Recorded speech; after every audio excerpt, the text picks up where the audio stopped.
Ouvintes da Difusora, muito bom dia. Este é o quadro A Personalidade da Semana, um dos programas mais tradicionais do Rádio Regional. Hoje temos como nosso convidado o Dom Anuar Batista para falar do contexto de acontecimentos que antecederam os 65 anos da instalação da Diocese de Toledo, ou a criação da Diocese de Toledo, há 65 anos atrás, cuja comemoração aconteceu na última quinta-feira, que fechou 65 anos. Quero agradecer a você que começa a nos acompanhar, ao carinho da sua audiência e também que seja bem-vindo e bem-vindas. Dom Anuar, muito bom recebê-lo aqui no estúdio da Rádio Difusora. Bom dia, agradeço por ter aceito o convite. Olha, bom dia, é um prazer estar aqui, dando um pouco desta partilha histórica para o nosso povo, para a nossa região, mas também saber que é pelo mundo. Hoje a internet, né, o mundo todo, e momento de partilhar essa experiência histórica. Eu vou começar mais numa questão pessoal, Dom Anuar. O que é ser arcebispo? Olha, na verdade, a escolha para ser bispo é uma coisa que vem de surpresa. Eu nunca fiquei sabendo que ele estava investigando a minha vida. Isso é um trabalho da Anunciatura Apostólica em cada país, onde apresenta-se nomes de sacerdotes que os bispos acham que têm condição. Esses nomes serão investigados através de uma pesquisa secreta, que mandam para várias pessoas da região, conhecidos, parentes, sacerdotes. Essa pesquisa, depois a Anunciatura faz uma espécie de resumo desse histórico e aí manda para Roma. Roma existe lá uma equipe, inclusive de cardeais aposentados, que vão ler esse processo, se está tudo em ordem. Se está tudo em ordem, passa a fazer parte de uma lista tríplice. Dessa lista tríplice, o prefeito, que agora é do dicastério dos bispos em Roma, leva ao Papa. Olha, aqui falta bispo para Toledo, tem esses 3 nomes, qual deles o senhor escolhe? E aí o Papa dá uma olhada, conversa e tal, ele talvez tenha dúvida, eles não deixam aqui, depois eu decido. Enfim, a última palavra é do Papa. É o Papa que escolhe, dos 3 escolhe um, e este então é remetido à Anunciatura Apostólica, e a Anunciatura tem o trabalho de comunicar o candidato e esperar do candidato o sim, se aceita ou não aceita. Este é o grande desafio hoje da Anunciatura e da nomeação dos novos bispos.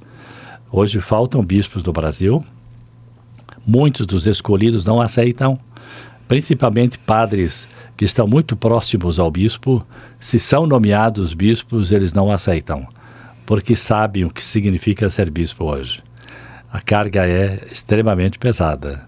Dá a impressão de que é uma vida assim toda tranquila, beleza, maravilhas, mas os padres próximos ao bispo, se são chamados a ser bispos, não aceitam. O próprio Núncio, numa das reuniões, ele dizia, numa semana veio 5 nomeações de padres para serem bispos, dos 5 só 2 aceitaram. Então nós temos esse é um dos desafios hoje da escolha. Para dizer, é todo um processo de escolha. Agora, escolher arcebispo, eu também estava em Toledo, trabalhando já há 6 anos em Toledo. O que eu estranhei foi a nomeação para ser bispo de Toledo, porque eu também não esperava, né? Coisa de João Paulo II. Dificilmente escolhe um padre da diocese para ser bispo da própria diocese. Isso é coisa raríssima acontecer na igreja. E João Paulo fez isso. Deixou eu em Toledo, levou outro para Garanhuns, que foi Dom Irineu, na época, não? Então, nesse sentido, eu estava muito bem em Toledo, que é a minha terra, meu povo, diocese pequena, Toledo é uma diocese que todo bispo gostaria de ter. De repente, um telefonema diz, olha, o Papa Bento XVI te transferiu para Maringá. Pronto. Não tenho o que dizer, não, tá bom, eu aceito. E lá fui. Então, a nomeação de arcebispo depende da atuação do bispo. Isso significa que os 6 anos de bispo em Toledo foram positivos, por isso é que me deram mais uma cruz, né? Como que eu vou te dizer, seria quase uma compensação de um trabalho muito bem realizado? Na verdade, sim, precisa de arcebispo a tal diocese, dele olha, não, aquele bispo que está lá assim, ele está fazendo um bom trabalho, ele é um bom bispo, então é sinal que ele pode ser também arcebispo. Podemos dar uma carga um pouquinho mais pesada para ele, não é? Na verdade é carga, não é, na verdade não é promoção, não é regalias, não, é cruz. É cruz. É cruz, é cruz. Porque assume uma província eclesiástica com vários bispos, várias dioceses, é isso? Exatamente. Como no Paraná são 4 arcebispos. Cada arcebispo tem mais 3 dioceses, a não ser Curitiba, que tem 4 dioceses que pertencem à província de Curitiba. Londrina é uma província, Maringá, Cascavel e Curitiba. Então, hoje, o arcebispo ele não tem influência, né, junto aos outros bispos. Não é que ele tenha um poder maior. O arcebispo é mais uma figura que serve para a unidade da região. Ele só atua, deve atuar, se o bispo da sua região começar a dizer bobagem ou ensinar uma outra doutrina. Então, o arcebispo tem o dever de fazer um dossiê de tudo o que está acontecendo e remeter a Roma. Só. Essa é a única autoridade que o arcebispo tem diante do desvio da doutrina ou das orientações da igreja por parte de algum bispo da sua região. O mais é bispo como os outros. Como os outros. Todo arcebispo, o passo seguinte seria o cargo de cardeal dentro da hierarquia católica? Normalmente a escolha dos cardeais independe se é arcebispo ou se é bispo. Na hierarquia, aí então vem, não é? É o Papa, os cardeais, bispos, arcebispos, enfim. Então, a escolha é uma escolha muito pessoal do Papa. O cardinalato não é ordenação. O cardinalato é uma escolha pessoal do Papa que escolhe aqueles que ele quer para colaborar com ele. A missão do cardeal é colaborar com o Papa, aonde estiver, no Brasil, na China, na Índia, na África, não importa. Ele pode chamar para Roma, para morar em Roma e servir dentro de alguma secretaria que nós chamamos de dicastério, como ele pode permanecer no seu próprio país com funções temporárias. Por exemplo, o arcebispo de São Paulo, Dom Odílio Pedro Scerri, quase que mensalmente vai para Roma para reuniões, que ele faz parte de alguns conselhos dentro da organização do Vaticano. Mas ele não mora em Roma, ele mora em São Paulo, não é? Então, assim, temos Dom João Braz Avis, que é aqui do Paraná, não é? Que foi bispo de Maringá, depois arcebispo de Maringá, arcebispo de Brasília, e hoje ele é o prefeito de Castério para os religiosos, então ele mora em Roma. E assim, então os cardeais é uma escolha pessoal do Papa, independentemente da função que existe. Por exemplo, na Itália, o arcebispo de Milão, o arcebispo de Veneza, o patriarca de Veneza, eles foram sempre cardeais. Francisco não chamou para ser cardeal. E são figuras importantíssimas no contexto italiano. Então, o critério de Papa Francisco é escolher bispos, arcebispos que venham de regiões de conflito, de regiões mais necessitadas, onde ele encontra bispos que estão inseridos numa realidade desafiadora de pastoral, pessoas que vêm de uma realidade não de honra, mas de serviço. Esse é o critério com que Papa Francisco, está escolhendo os cardeais. Recentemente eu li isso numa reportagem referente ao empresário Sir Gurgax de Cascavel, em que ele se encontrou com o Papa Francisco e ele disse: eu estive na cidade de Cascavel e várias vezes em Foz do Iguaçu. Como o senhor vê hoje a ação? Ela, em muitos aspectos, é inovadora, revolucionária dentro da igreja, a ação do Papa Francisco. Está surpreendendo, né? Realmente ele surpreendeu desde o começo, né, pelo próprio nome, né? Aliás, foi uma influência do cardeal Cláudio Umes, que agora já está no céu, que eram muito amigos. Enquanto ele caminhava da sala da eleição para a assim chamada sala do choro, que depois que ele é eleito, tem uma salinha onde ele vai sozinho chorar lá um pouco, né? Mas aceito, não aceito, já estou aqui e agora, né? Neste caminho, o cardeal Cláudio Umes, disse a ele: lembre dos pobres. E aí imediatamente ligou a figura de Francisco. Então ele escolheu o nome Francisco no caminho da sala da eleição até o anúncio na famosa janela ou porta, né, onde se anuncia a eleição do Papa. E aí o tipo, né, vem da América Latina, um coração totalmente latino-americano, de realidade desafiadora. Ele foi o coordenador do documento de Aparecida, da Conferência dos Bispos em Aparecida. Então Francisco mudou o esquema. Primeiro não foi morar no apartamento próprio do Papa, foi morar num hotel ali dentro do Vaticano, né? Inclusive lá chama de hospício, né? É o lugar de hospedagem, né? Onde vão os bispos e cardeais que vão para Roma para alguma atividade. Se tem lugar, eles ficam hospedados lá dentro. Ele escolheu ficar num hospício. Mostrou toda a humildade dele, né? É verdade. Num lugar de hospedagem, né? Um quartinho, uma sala, uma capela particular só para ele, um oratório só para ele. E, enfim, mudou o esquema, o tipo, não é? Simples, humilde, acessível, rompendo com todo aquele poder, aquela imagem de um super-homem, não é? Longe, distante, já Santo Padre, né? Já o nome de Santo Padre. E ele prefere ser chamado Papa Francisco do que Santo Padre. E agora, por último, as últimas coisas que ele já escolheu onde é que ele vai ser sepultado. Não quer ser sepultado no Vaticano.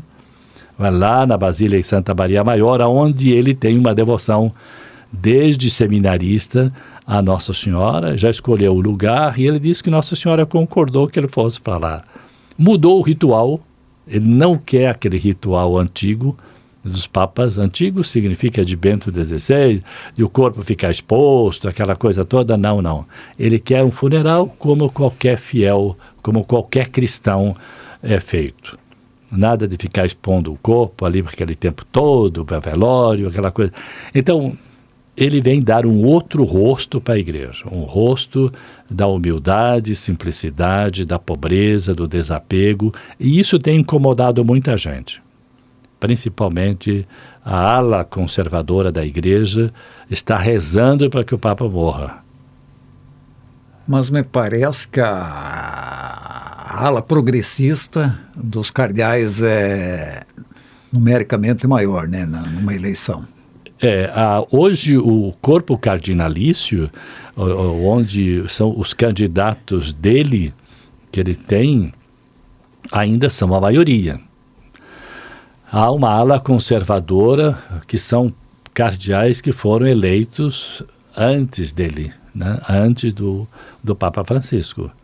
Então, antes, talvez, até de João Paulo II. Né? Talvez alguns ainda de João Paulo II, eu não saberia lhe dizer quantos tem de João Paulo II, mas de Bento XVI, são vários, não é?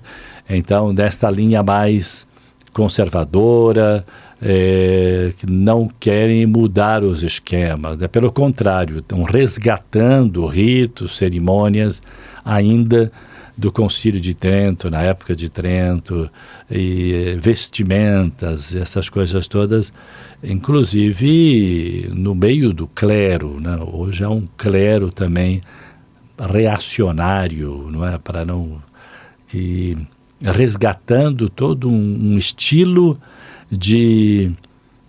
não de aproximação, mas de distanciamento, não é? Então, esse estilo que é difícil. E é o contrário do Francisco, né? O Francisco fala de aproximação e os padres estão se distanciando cada vez mais, não digo aqui na nossa região, mas tem alas e setores da igreja no Brasil, e grupos, comunidades, que estão se fechando cada vez mais num estilo de distanciamento da realidade do nosso povo. Na verdade, esses grupos conservadores o que querem é a manutenção da suntuosidade a qual o Papa Francisco aboliu totalmente, vamos dizer, quase 100%, né? E foi uma luta grande também, até ultimamente, para os bispos, a questão da missa em latim, que vem deste grupo, né? Então, os bispos, para tentar resolver isso, né, mesmo aqui em Toledo, Dom João destinou uma capela próximo da cidade de Toledo, lá chamada Na Usina, que é destinada para esse grupo que, lá não sei quando, uma vez por mês, cada 2 meses, não sei quando, que se reúnem, chamam padres de fora para vir, vem de Curitiba, não sei de onde, para celebrar a missa em latim, sendo que ninguém entende nada, nem responde mais a missa em latim. Saudosismo de uma época que já se foi, né? E que nada representa mais. Nada representa, matar saudade para ouvir uma missa em latim, não entendem patavina. Então, para que isso? Verdade? Então, o Papa Bento deu autorização para os grupos de tradição latina. Não para ficar inventando grupos agora à torta e à direita por aí para ter missa em latim, trazendo o padre de fora para celebrar. Tipo de coisa que ele vê que não tem sentido, né? Para que isso? Dom Anuário, hoje o senhor é arcebispo emérito, Vossa Excelência, portanto, está aposentado. Como é que é a aposentadoria no arcebispo, bispo religioso? Contribui para o INSS como qualquer cidadão? Sempre, desde seminarista, jovem seminarista, eu contribuo como autônomo. Eu trabalhava como auxiliar de escritório e aí fui demitido, mas continuei recolhendo como autônomo desde aquela época de jovem, por isso hoje já sou aposentado e continuo nessa... E é uma das fontes que me ajuda a me manter hoje como bispo emérito, porque a igreja, ela tem o compromisso de te manter o bispo enquanto ele estiver vivo, né? Nas suas necessidades básicas, nesse sentido. Então, vivendo como bispo emérito, aposentado, resumindo, eu criei um lema: viver sempre ocupado, mas não preocupado.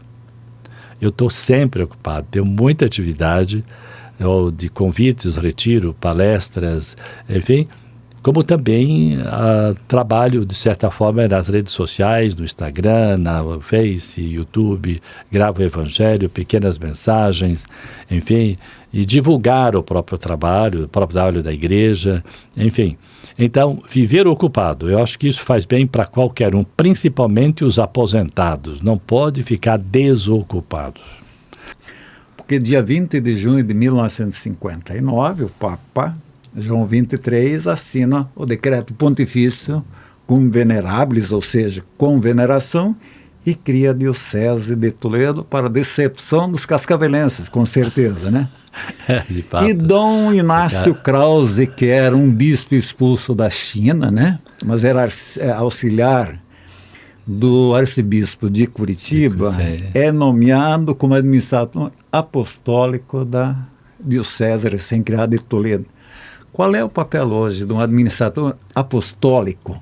Por que tem essa figura na hierarquia da igreja? O administrador apostólico é aquele enviado para preparar o terreno para receber o titular, que seria, na época, Dom Armando Sírio, que foi nomeado bispo de Toledo. Então é aquele que vem para administrar, preparar o caminho. Como agora, recentemente, Dom Paulo de Conto, que já era emérito no Rio Grande do Sul, veio preparar o caminho para Dom José Mário assumir como arcebispo de Cascavel. O administrador, ele não tem um munus permanente. O serviço dele é transitório. Mas começa na estruturação da diocese ou apenas prepara a comunidade? No caso, neste caso de Toledo, quando foi nomeado o primeiro bispo, ele vem para organizar a diocese, vem para buscar espaço, criar instituições e fazer com que o outro chegue e encontre já um terreno preparado. Esse foi o papel de Dom Inácio. Isso, exatamente, de organizar, ver onde é que existem possíveis necessidades, paróquias, organização da diocese como tal, onde tem a cúria, onde tem a residência para o bispo, toda essa estrutura mínima para começar a funcionar. No caso atual, ele já não vem mais para criar nada, ele vem para conhecer, encaminhar a organização já existente para que o outro chegue e encontre uma organização que está ali deixada pelo anterior, porém todo mundo preparado para receber o novo arcebispo. Veja, no dia 6 de maio, então, de 1960, um padre de origem italiana, me parece até desconhecido na nossa região, que era o padre Armando Sírio, né? Sim. Pargo de uma paróquia em Apucarana, na congregação dos Oblatos de São José, é escolhido como primeiro bispo de Toledo, né?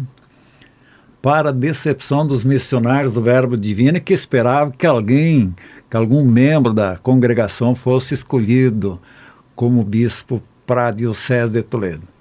Tem a memorável revolta do padre Antônio Darius, né, que abandonou a igreja Cristo Rei em protesto pela não escolha de um confrade seu para ser o primeiro bispo de Toledo.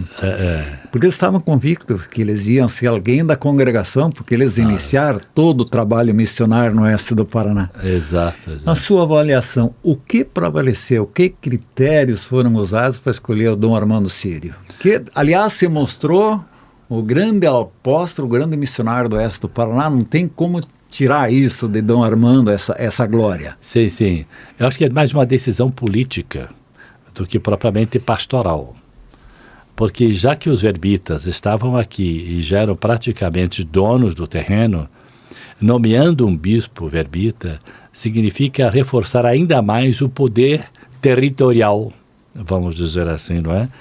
O domínio da região, não só no aspecto religioso, como também político. E vendo alguém fora do grupo, significa romper, dar uma nova visão, alguém que vem para fazer um caminho diferente e não continuar naquele mesmo estilo, não é, que estava sendo feito. Então, pouco essa é a decisão da nunciatura nessas localidades onde predomina uma determinada linha, né? Manda um outro que tem uma linha completamente diferente. No Armando deu muito certo. Em alguns lugares não deu nada certo. Né? Então, pegar um exemplo, não é o caso agora de dar exemplo nenhum, mas é isso que a nunciatura faz. É romper com um estilo político e coloca uma outra mentalidade completamente diferente. Bem, não revela notar aqui que o padre Antônio Darius depois veio se redimir da revolta, né? Porque voltou a atuar na diocese, inclusive veio ser pargo da Sagrado Coração de Jesus, da nossa paróquia, da matriz aqui. Foi o condutor da construção da nova igreja, né? Então, foi um momento de descontentamento que levou verdade. Ele, então. Mas a instalação da diocese aconteceu dia 11 de setembro de 1960. Os desafios de estruturação, na época, penso que foram muito grandes, enormes. O senhor, como conhecedor, que conviveu com o Dom Armando Sírio, viu ele trabalhando essas dificuldades. O senhor tem como apontar quais foram os pontos mais nevrálgicos enfrentados por Dom Armando na estruturação da Diocese de Toledo, em todas as suas ações? Ele, na verdade, primeiro o tamanho, né? A dimensão, porque ia de Foz do Iguaçu a Laranjeiras. Então, a fronteira, Guaíra. Então, imagine essa região toda e ter uma visão organizacional tão diferente, tão grande e tão diferente, né? Esse talvez seja o desafio maior que ele enfrentou, e ter que chamar missionários, não do Brasil, mas do exterior, inclusive congregações religiosas, para ajudar na evangelização. No caso, chamam padres italianos, que vieram trabalhar no nosso seminário. Nós fomos formados por seminário, na nossa época de seminário, em 64, 70, por padres italianos, da região dele, da Itália, de maneira especial.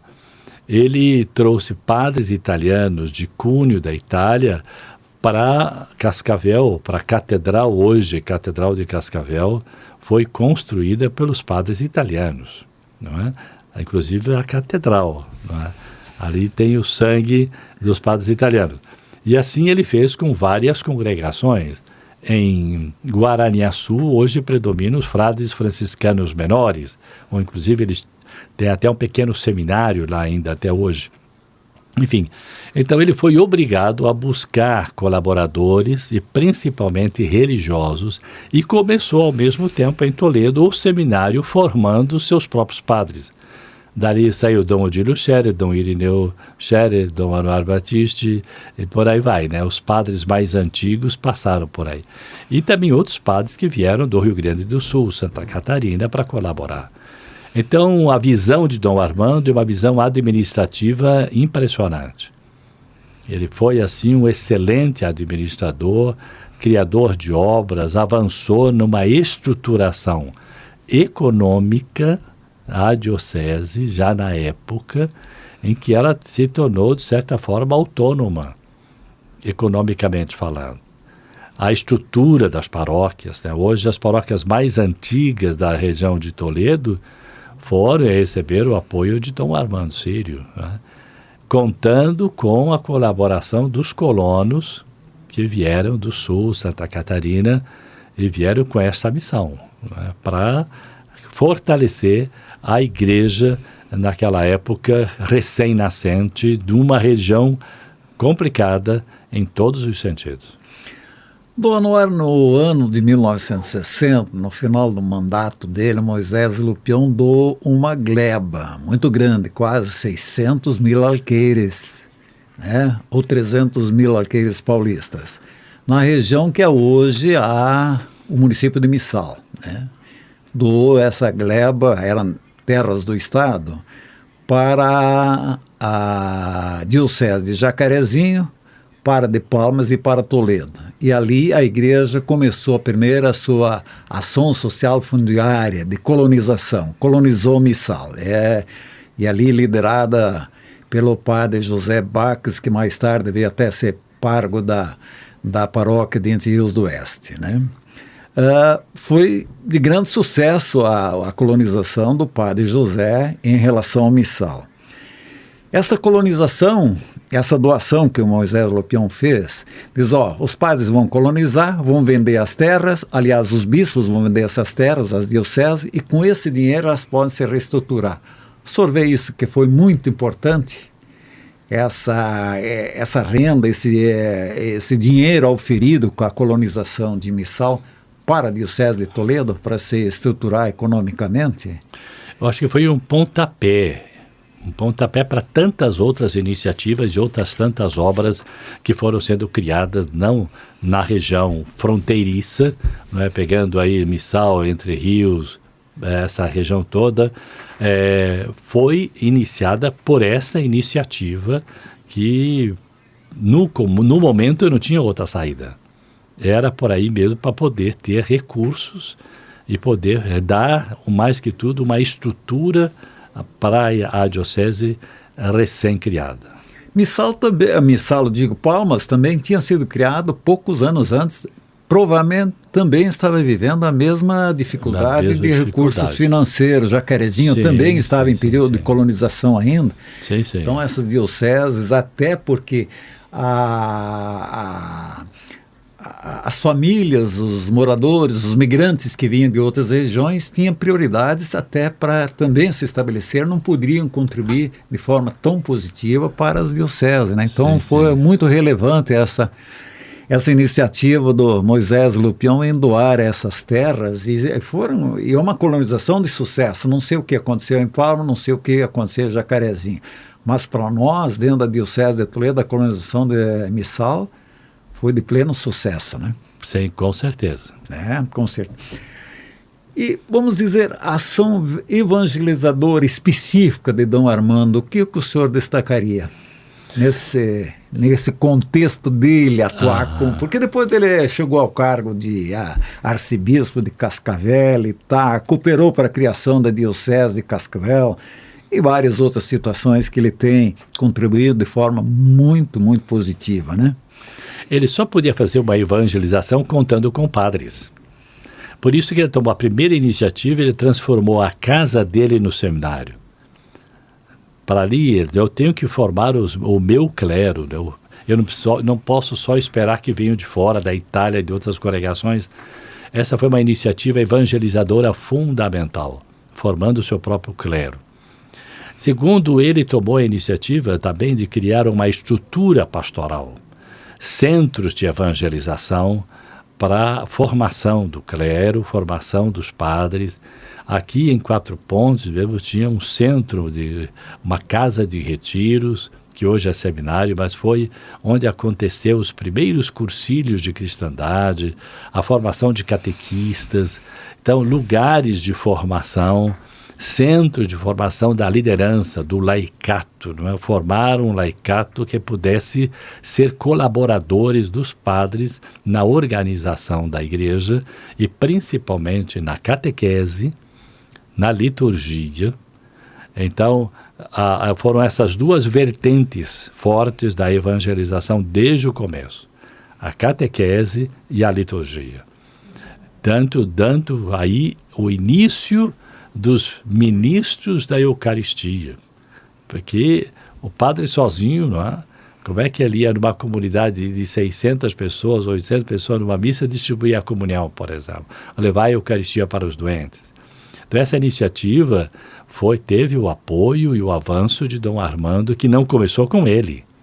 Isso foi uma decisão nacional da Conferência Nacional dos Bispos, mas ele abraçou essa iniciativa assim de coração, para que de fato houvesse na igreja também leigos preparados para ajudar nesses dois setores, na catequese e na liturgia. Essas foram as duas áreas de evangelização que destacou o ministério de Dom Armando. Além da parte administrativa e a estrutura material, criando seminário, criando centros de evangelização, tanto aqui como Cascavel, como Foz do Iguaçu. Ele foi realmente um ótimo administrador. O que o senhor destacaria, nesses 65 anos da diocese, a sua contribuição para o desenvolvimento regional? Olha, aí, hein?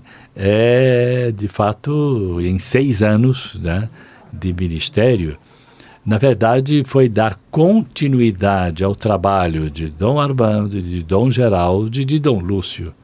Como eu era o 4º bispo, né, então eu estava chegando numa igreja organizada, estruturada, uma igreja com bom número de sacerdotes, um clero que estava ali na batalha permanentemente, não é?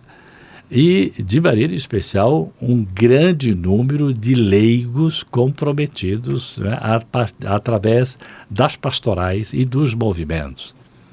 Então, o meu trabalho foi dar incentivo, dar apoio, acompanhar, estar presente, dar motivação, porque o bispo deve ser o grande animador, não é? Não é aquele que faz tudo, aquele que determina tudo. Então eu penso que os 6 anos que eu fiquei em Toledo foi realmente 6 anos de incentivo, motivação e de presença junto às pastorais do movimento, às paróquias, inclusive numa visita assim chamada visita pastoral, que é permanecer conhecendo a estrutura, a organização de cada paróquia e dar esse incentivo aos sacerdotes que estavam ali levando a evangelização naquela área ou naquela região, com mais difícil ou menos difícil que seja. O seguinte, também vejo a diocese com uma contribuição significativa, de alta significância, a sua contribuição de uma ou de outra forma, otimizando, liderando, administrando a educação no oeste do Paraná. Chegou até aí as hostes do ensino superior. Alguma referência especial, uma boa lembrança da contribuição dos seus antecessores para esse trabalho na área educacional no oeste do Paraná? Na verdade, chegou um momento que, além dos colégios católicos, além das faculdades e universidades que estavam chegando, nós fomos provocados, na verdade, por um empresário que nos chamou a diocese para somar com ele num projeto. criando assim uma universidade, faculdade diocesana, o nome da diocese, mas não seria só da diocese, essa parceria com ele. Isso nos despertou. Se nós podemos entrar como parceiros, por que nós não podemos criar a nossa própria diocese, a própria faculdade diocesana? E aí nasceu essa ideia, chamamos alguns professores, entre eles o professor Flávio Scherer, que fez um boneco, que seria essa faculdade, não? Estava pronto para começar. Aí eu disse para a equipe toda, vamos conversar com o reitor da PUC de Curitiba. Vamos levar esse boneco, dizer para eles que tem uma experiência, não é, enorme nessa área da educação, ver se esse é o caminho, se é por aí mesmo, nós temos que mudar algumas coisas, vamos ter que mudar agora, antes de começar. Fomos falar com o irmão Clemente, que na época era o diretor, o reitor geral, né? Irmão Clemente, e ele disse, quando nós falamos a propósito, nós temos intenção, a PUC tem intenção, está nos nossos projetos, da interiorização da PUC. Abrir campos no interior. Imediatamente fechamos nossos papéis, colocamos na gaveta ali na frente dele e disse, vamos conversar então. Foi aí que nasceu a ideia da PUC vir para Toledo. Foi nesse sentido de um ensino superior de qualidade, de uma universidade renomada internacionalmente, de Pontifícia, com reconhecimento de Roma. Então, eu não vou contar todo o processo que aconteceu para nós chegar a ter a PUC em Toledo, mas ela nasceu por uma iniciativa nossa em criar uma nossa própria faculdade e na abertura da PUC vir para o interior.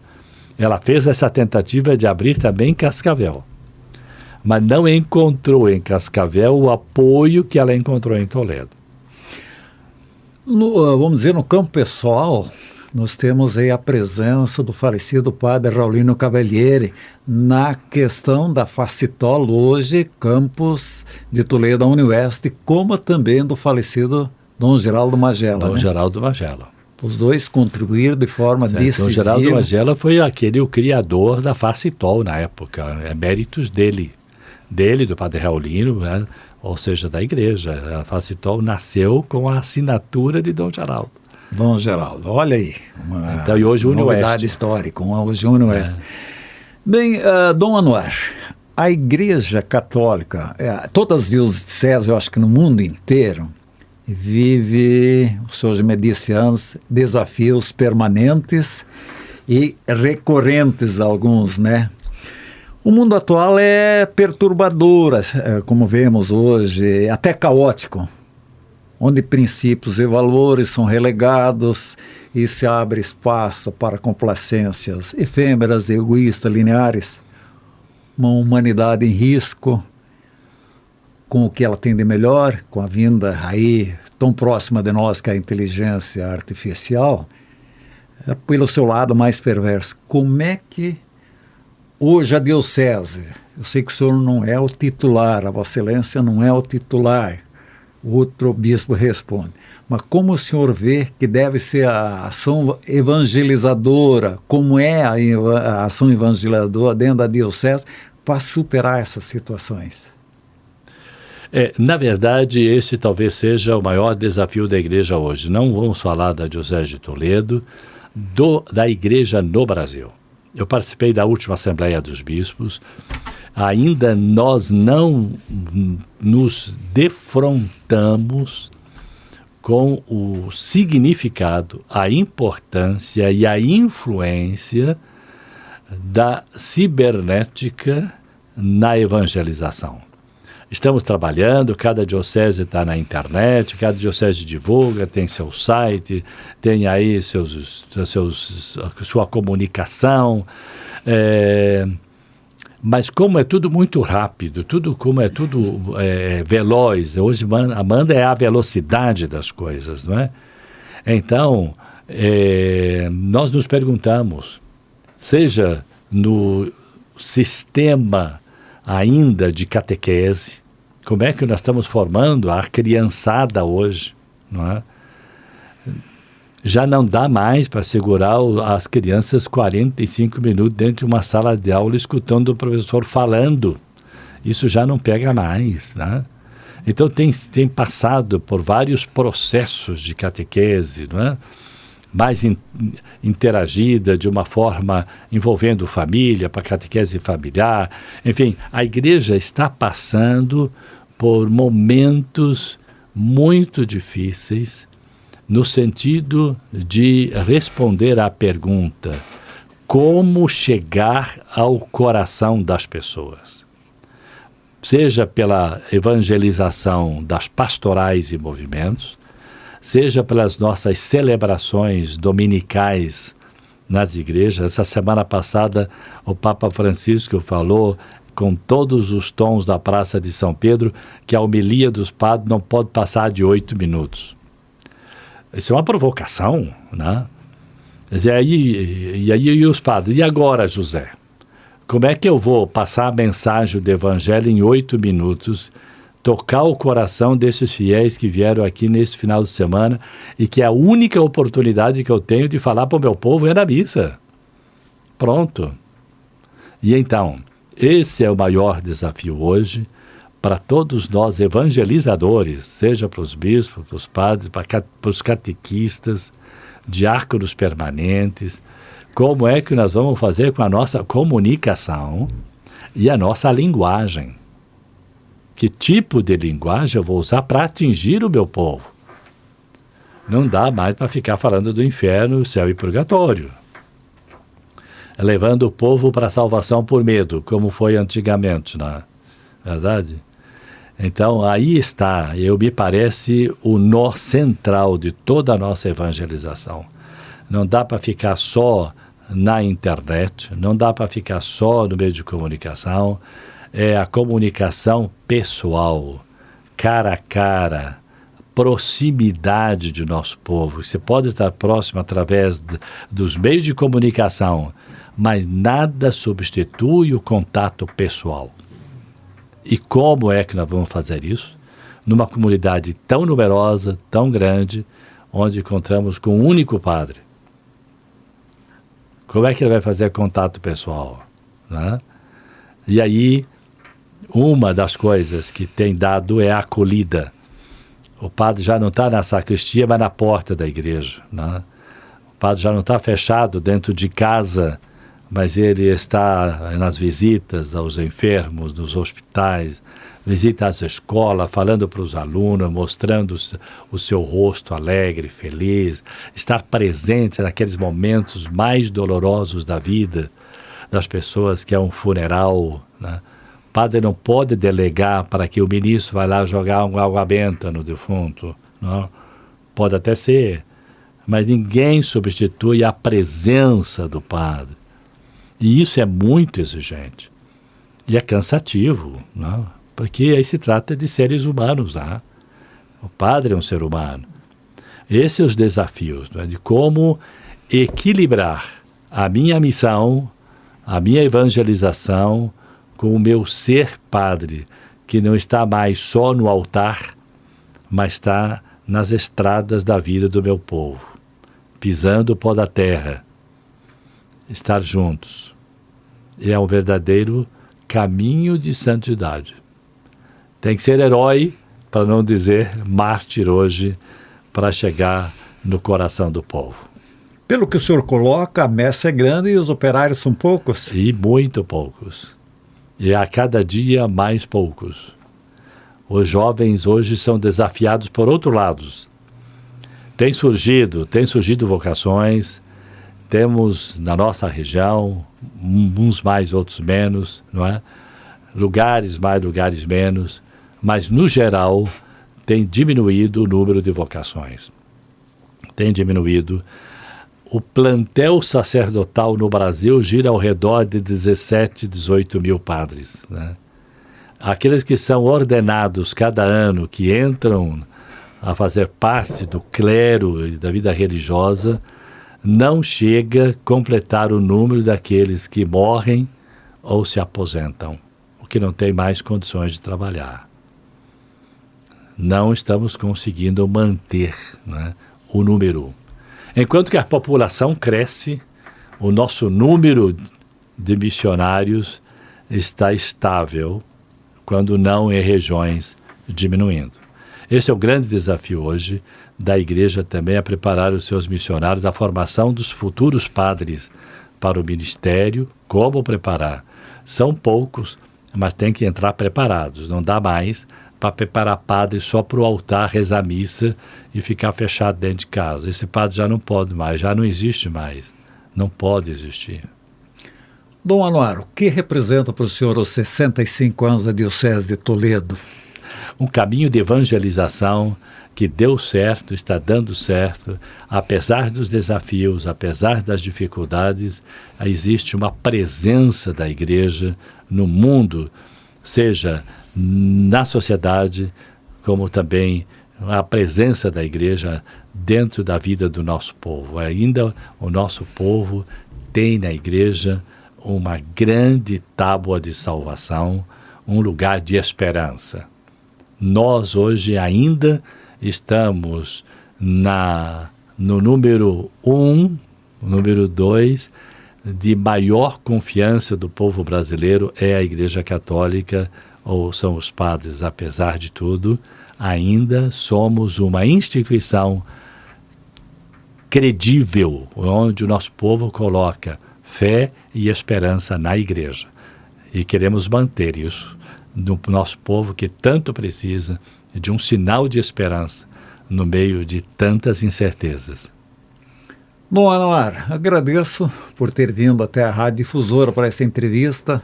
Fico feliz em poder ter mantido esse bate-papo com o senhor e desejar para o senhor muita saúde e muita paz e dias de sem preocupação, como o senhor diz, eu quero estar ocupado, mas sem preocupação, que continue assim. Amém. Amém. Muito obrigado e que Deus abençoe a todos, nos dê sempre no coração uma grande esperança. Esperança viva, que ninguém nos roube essa esperança. Esperança de tempos melhores. Que Deus vos abençoe e vos proteja sempre, em nome do Pai, do Filho e do Espírito Santo. Amém. Ouvinte da Difusora, você que nos acompanhou, mais uma vez agradeço o carinho da sua audiência, da sua companhia e deixo aqui um convite para você estar conosco no próximo final de semana para ouvir mais um entrevistado ou uma entrevistada ou ainda entrevistados. Muito obrigado, até lá. Obrigado, até lá. Obrigado, até lá. Obrigado, até lá. Obrigado, até lá. Obrigado, até lá.